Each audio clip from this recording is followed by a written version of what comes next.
So ngayon may tanggap tayo na iPhone 8 Plus. Yung issue nito ay mabilis na malobat, service battery na raw, sabi ng ating client.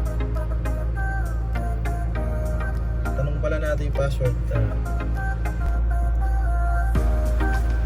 Yan, binigay na yung password. 222.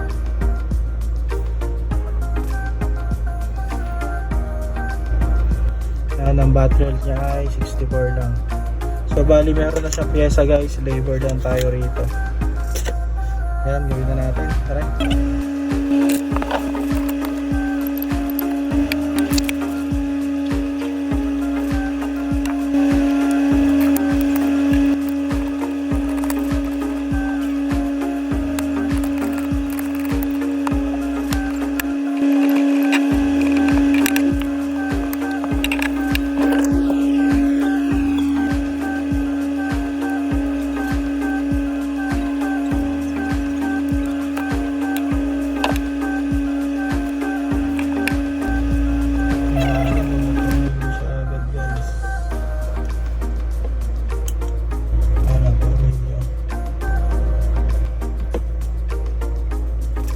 Siyempre dahil mabait tayo ay ibabalik natin yan, kasi baka sa atin pa masira at mag-backlog. Kahit hindi sa atin yan, balik natin yan kasi importante ay pulido ang gawa para hindi pa balik-balik ang gusto.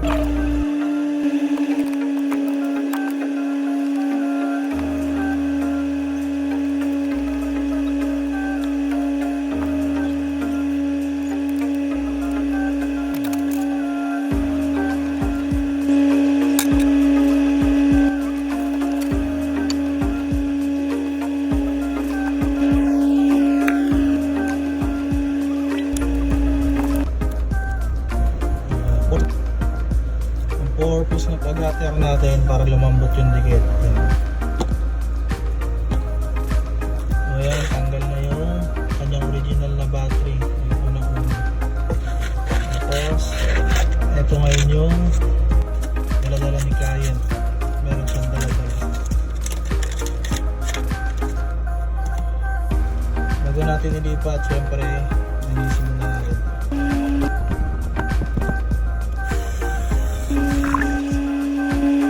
Testing muna natin bago natin alak. Check natin yung battery kung bumalik na.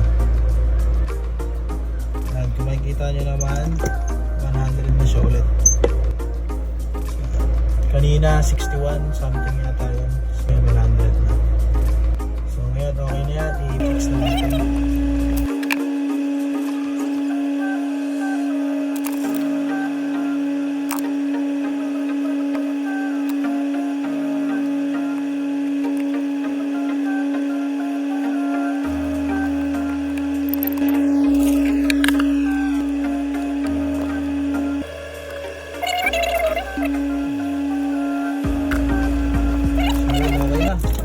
Lock na natin yan, tapos tawagan na natin si client, tapos bigay na natin.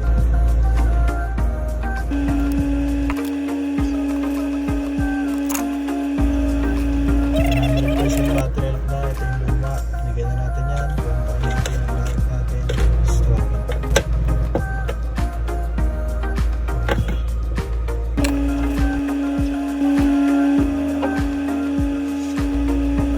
Nakontak na natin yung customer natin, kukunin niya na ron. Tara, babay na natin. Okay, tara.